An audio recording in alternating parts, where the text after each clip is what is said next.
장경태 민주당 의원의 성추행 의혹이 불거진 지 50회째입니다. 경찰 고소인에 대한 신변 보호 조치를 했고요. 또 그리고 소환 조사도 이루어진 가운데 고소인이요. 결국에 어제 언론 인터뷰에 나섰습니다. 어떤 이야기를 한 거죠? 일단은 장경태 의원은 성추행이 없었다라고 얘기했는데 여기에 대해서 반박하며 얘기를 한 겁니다. 분명히 신체 접촉이 있었다는 겁니다. 어떤 얘기를 밝혔냐면요. 이제 신체를 여러 곳을 추행했다. 신체 접촉은 분명히 있었다. 당시에 비서관들이 이제 술과 밥을 먹고 있었고 그때 장경태 의원이 나타나서 저런 일이 있었다는 겁니다. 그리고 자신뿐만 아니라 그 자리에 있었던 동료 비서관들에게도 확인을 받은 사안이라면서 다시 한번 강조를 한 겁니다. 그렇군요. 그러니까 고소인은 장 의원이 이제 신체 여러 곳을 추행했다. 그리고 분명하다. 이렇게 뚜렷하게 증언을 하고 있는 상황입니다.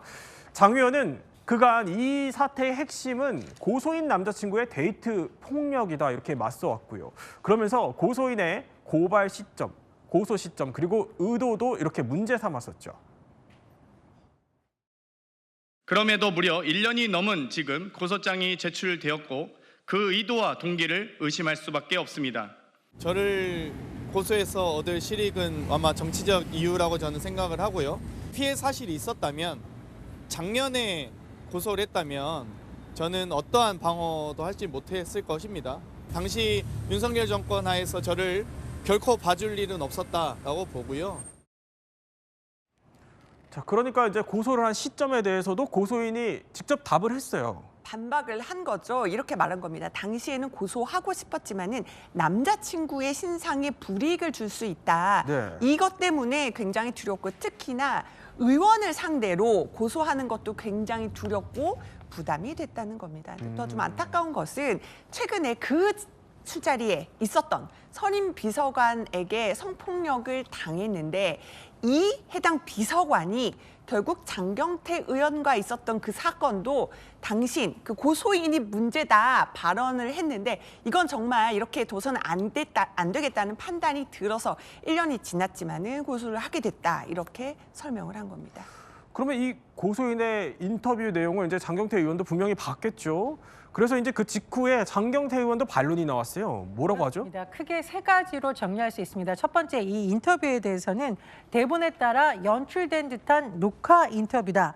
이렇게 비판을 했고요. 두 번째, 최근의 보도 행태에 대해서는 진실은 안중에도 없고 정치인 장경태를 음해하려는 의도가 다분한 표적 보도. 이렇게 반론을 제기했습니다. 그리고 앞으로 본인의 상황에 대해서도 이렇게 밝혔는데요. 흔들리지 않겠다. 반드시 무고를 밝혀내겠다. 거듭 주장하고 있는 상황입니다. 자, 하지만 고소인은 더불어서 이 장경태 의원의 과거 이 말까지 또 소환을 했습니다. 한번 들어볼까요?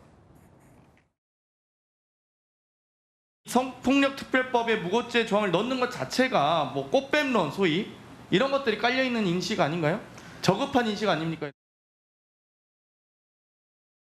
자, 고소인은요. 그러니까 어제 방송에서 이남희 기자 왜 여기 그러니까 조금 전에 들었던 이 발언이 나 자신은 왜 해당되지 않는 거냐 이렇게 반문하더군요. 그러니까 당시 상황부터 설명을 드려야 될 것 같아요. 장경태 의원이 초선 의원 시절인데 여가위 위원을 했었어요. 그러면서 이제 윤석열 정부에서 성폭력 특별법에 무고죄를 넣는 것들을 주장하고 있는데 이걸 비판하면서 이렇게 무고죄를 더 강화하는 것은 꽃뱀론.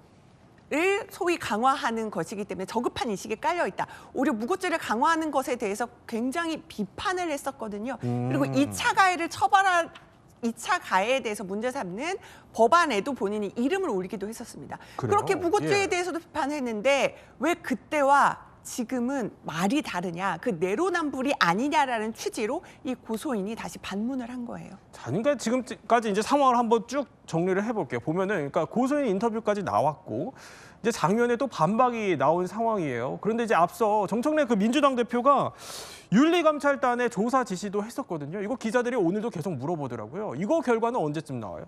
일단 언제쯤 나올지는 명확하게 당에서는 입장이 나오지 않은 것으로 보입니다.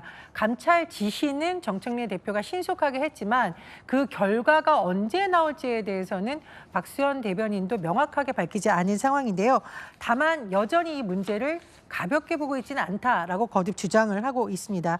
일단 그 결과를 기다리겠다라는 것으로 해석이 되는데 네. 경찰 수사 중입니다. 그리고 고소장을 접수한 인물의 주장과 장경태 의원의 주장이 서로 다르고 특히 장경태 의원이 거듭 억울하다라고 주장을 하고 있는 상황이기 때문에 아마 경찰의 관련 수사를 조금 더 지켜본 후에 명확한 입장이나 일정이 나올 것으로 추정이 됩니다.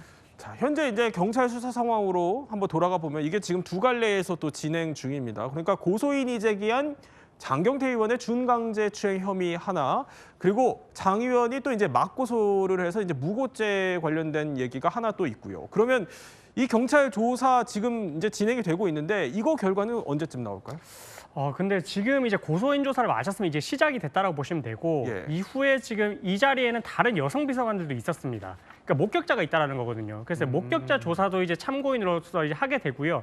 그 다음에 피의자 조사로서 이제 장경태 의원을 조사를 하게 될 것입니다. 네. 그 조사를 하고 나서 신빙성 유무를 따지게 되는데 그 과정이 보통 이제 몇 개월 정도 소요가 되고 만약에 이렇게 이제 보통 일반적인 성범죄 사건에서는 피의자와 피해자의 진술이 엇갈릴 때는 거짓말 탐지기를 또 하자고 할 수 있습니다. 그래요? 만약에 이제 장경태 의원이 거짓말 탐지기를 하겠다, 응하겠다라고 하게 되면 그럼 이제 국가수에서 이제 거짓말 탐지기를 하게 되거든요. 그럼 그 회신이 오기까지도 또 한 달 정도 소요가 돼서 뭐 이렇게까지 해서 이제 전부 끝나려고 한다면은 적어도 3개월 이상은 좀 소요가 되지 않을까 이렇게 좀 추측해 볼 수 있을 것 같습니다. 한 3개월은 기다려야 될 것 같다라는 또 판단까지 주셨습니다. 관련 소식은요 저희가 또 계속 짚어드리기로 하겠습니다.